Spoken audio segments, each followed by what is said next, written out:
एक दिव्य इच्छाधारी पशु है। ऐसा संभव है कि यही चिंता मुक्त गुरुकुल का सत्य स्वरूप है? देव समान पर स्थित एक दिव्य जीव। ये चींटी इतनी शक्तिशाली कैसे? आचार्य क्रिस्तो देव स्तर पर है। हमारे सम्राट भी एक बार में उन्हें पराजित नहीं कर सकते। क्या हमारे आचार्य इतने दुर्बल है?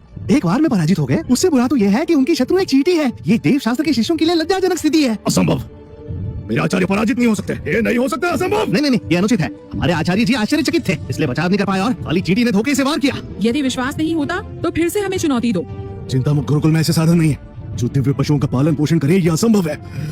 राजदूत केविन ने ये बात गुप्त रखी। अवश्य सभी को ज्ञात है कि चिंता मुक्त गुरुकुल में कोई भी रूपांतरण करना नहीं जानता। कोई पशु मनुष्य का रूप धारण नहीं कर सकता।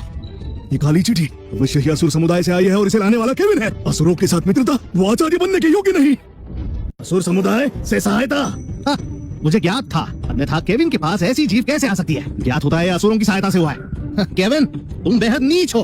हाँ, इच्छाधारी जंतु तो बेहद दिव्य होते हैं। चिंता मुक्त गुरुकुल में कुछ नहीं है, तो वहाँ ऐसी जंतु पल कैसे रही है? ये अवश्य ही असुर समुदाय से है। केविन ने बाहरी लोगों की सहायता ली। उसने स्पष्ट रूप से छल किया। राजदूत कृपया आप ही न्याय कीजिए। केविन को आचार्य पद से हटा दीजिए। ऐसा तुमने सुना ना, तुम्हारे आचार्य का संबंध असुरों से है, उससे दूर रहो। आचार्य जी, क्या ये सत्य है कि आप असुरों से संबंध रखते हैं? मेरे आचार्य आप तो सहायता भी नहीं करते। रहने दीजिए, बस मेरी राह में बाधा बनेंगे। अविश्वसनीय। आचार्य केविन ने विजय होने के लिए मर्यादा लांग दी। यदि हमारे आचार्य ने ये न कहा होता तो आचार्य केविन तो अपने छल से विजयी हो जाते। ये वास्तव में मेरे गुरुकुल में पली है, तो ये असुर कैसे हो सकती है? आचार्य जी ने अंततः मुझे स्वीकार किया। मैं बेहद प्रसन्न हूँ। महाराज, औपचारिकता की आवश्यकता नहीं। महाराज केविन ने साम्राज्य के नियमों का उल्लंघन किया और असुर समुदाय से मित्रता की। कृपया नियमानुसार उस पर कार्यवाही कीजिए। असुर समुदाय? हाँ, वो युवती जो यहाँ काले वस्त्रों में है, वास्तव में एक चींटी है। उसका चिंता मुक्त गुरुकुल में होना संभव नहीं। मुझे सबकी परख है। वो वास्तव में चिंता मुक्त गुरुकुल की दिव्य जंतु है, क्योंकि उसमें वहाँ की प्रभा का अंश है। असंभव। चिंता मुक्त गुरुकुल में ऐसी जीव कैसे हो सकती है? क्या आपको संपूर्ण विश्वास है महाराज? चिंता मुक्त गुरुकुल एक अनुचित स्थान है। वहाँ ऐसी शक्तिशाली जीव कैसे रह रही थी? एक समय पर वो गुरुकुल इस साम्राज्य का सर्वश्रेष्ठ प्रतीक था। इतिहास पढ़ा है तो यह असामान्य कैसे हो सकता है? यदि उसका इतिहास विराट है, इससे यह सुनिश्चित नहीं होता वहाँ दिव्य जंतु होगी। क्या तुम्हें मुझ पर संदेह है? मैं देव शास्त्र गुरुकुल आपसे सहमत है। प्राण युद्ध यही समाप्त होता है। चिंता मुक्त गुरुकुल विजयी हुआ। किसी को अस्वीकार है?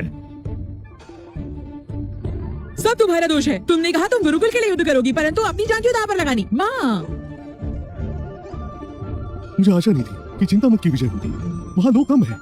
हाँ, अब जब देव शस्त्र की नीति नाकाम रही तो चिंता मुक्त अब भी केविन के नेतृत्व में रहेगा। राजदूत घोषणा कीजिए। अवश्य। इस प्राण युद्ध में चिंता मुक्त विजयी हुई।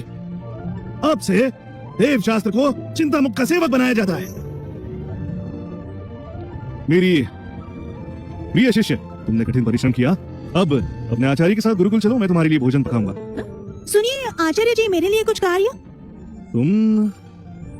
अब से तुम गुरुकुल में रहकर वहाँ की रक्षा करोगी। जो आज्ञा। केविन, तुम देखो, मैं अवश्य ही तुम्हारी गुरुकुल को और टेसा को अपना बनाऊंगा।